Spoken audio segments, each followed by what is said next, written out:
Hello दोस्तों, एक जिसे हमारे यहाँ एक हकारत की नजर से देखा hooded vulture, white head vulture, white back vulture, ये कुछ ऐसे गिद्धों की किस्में हैं जिसे दुनिया से तकरीबन खत्म ही कर दिया। कुत्तों के होने वाले हमले और मुख्तलिफ बीमारियों का गिद्धों के खत्म होने से क्या ताल्लुक? दुनिया से तकरीबन 99% वर्चर्स को खत्म कर ये स्पीशी एक्सटेंशन के बहुत करीब। आखिर इनके साथ हो क्या रहा और क्या ये एक्सटेंशन से बच पाएंगी और इनके खत्म होने से पारसी कम्युनिटी को क्या नुकसान होगा? आइए जानते हैं आज की वीडियो। पहले जानते हैं कि वर्चर है क्या। ये परिंदा एक स्कैवेंजर यानी कि मुर्दाखोर। इसकी 23 स्पीशीज हैं जो दुनिया में हर कोने में प्रेजेंट है सिवाय अंटार्कटिका और ऑस्ट्रेलिया के। लेकिन इसकी मेन हैबिटेट इंडिया और अफ्रीका के जंगलात। आज से 50 साल पहले इंडिया में इसकी तादाद 40 मिलियन के करीब, जो कि अब 1 से 2 लाख रह चुकी और अफ्रीका में तादाद इंडिया से भी कम रह चुकी। अब सवाल उठता है ऐसा इनके साथ हुआ क्या कि इनकी तादाद इस कदर गिर चुकी। शुरुआत में तो इसका कोई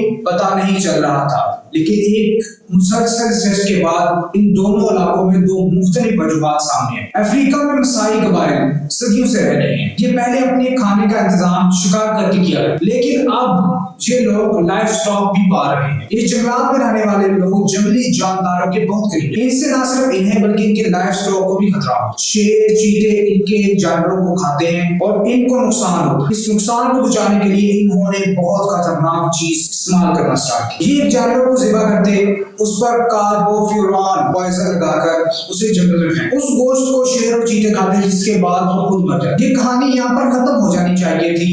इनका लाइफ स्टॉक खाने वाला शेर और चीता मर गया, लेकिन ये कहानी इतनी सिंपल नहीं। यहाँ से स्टार्ट होती है हमारी आज की वीडियो का टॉपिक, वो ये कि उस मुर्दा शेर और चीते को जब मुर्दाखोर वर्चर खाते हैं तो वो भी मर जाते हैं। ये तादाद इस कदर हाई लेवल पर इनके खाने से गिरी कि 25 से 50 मिलियन से वो 25 से 50 हजार पर आ पड़ी। इंडिया में वजह बहुत डिफरेंट है। इंडिया में गाय का गोश्त नहीं खाया जाता। वहां पर गाय अपना लाइफ स्पैन पूरा करती है और तकरीबन बीमार होने के बाद ही मरती है। उस बीमारी के दौरान उसे बहुत सारी मेडिकेशन दी। उन्हीं मेडिकेशन में एक pain killer analgesic diclofenac sodium दिया गया। यही डिक्लोफेनेक सोडियम वर्चर के लिए मौत है।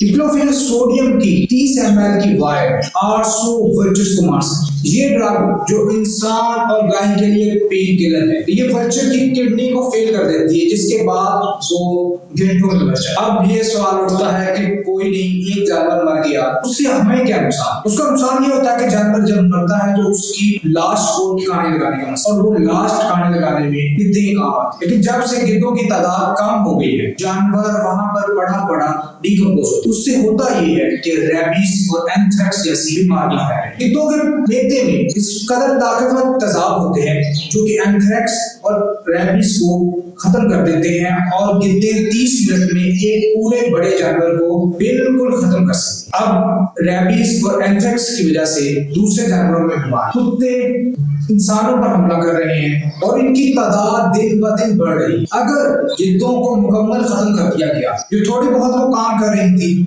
वो भी खत्म हो जाए। अब वीडियो के स्टार्ट में हमने आपको कहा था कि पारसी कम्युनिटीज को इसका क्या नुकसान। पारसी कम्युनिटीज आग, पानी और जमीन को पाक समझती है और वो अपने मुर्दे को दफनाती नहीं है, बल्कि वो समझते हैं कि मुर्दा नेचर से ही आया है और नेचर में ही चला है। इसलिए उन्होंने एक साइलेंट टावर बनाए हुए हैं जहाँ पर वो अपने मुर्दों को रख देते हैं और गिद्धे वहां पर जाकर उनसे गोश्त निकाल लेती है और डिकम्पोज। गिद्धों की कमी की वजह से उनके मुर्दों को ज्यादा दिन लग रहे हैं और साइलेंट टावर के इर्द गिर्द ज्यादा बदबू है। कुदरत ने हर चीज को एक खास मकसद के लिए पैदा किया। अगर उस चीज को हम अपनी अना और अपनी वजह से खत्म कर दें तो उसका एक बहुत बड़ा नुकसान होगा। अब हमें चाहिए कि हम डिक्लोफेनेक सोडियम को कम करें ताकि हमारे इर्द गिर्द मौजूद ये जानवर बच सके। अगर हमने इसी तरीके से जारी रखा तो ये जानवर एक्सटिंक्ट कर जाएगा, रेबीज, एंथ्रेक्स और दूसरी बीमारियां ज्यादा फैलेंगी। अगर आपको ये टॉपिक पसंद आया तो like, share and subscribe our channel, ताकि हम इस तरह की और अवेयरनेस वीडियो आपके लिए ला सके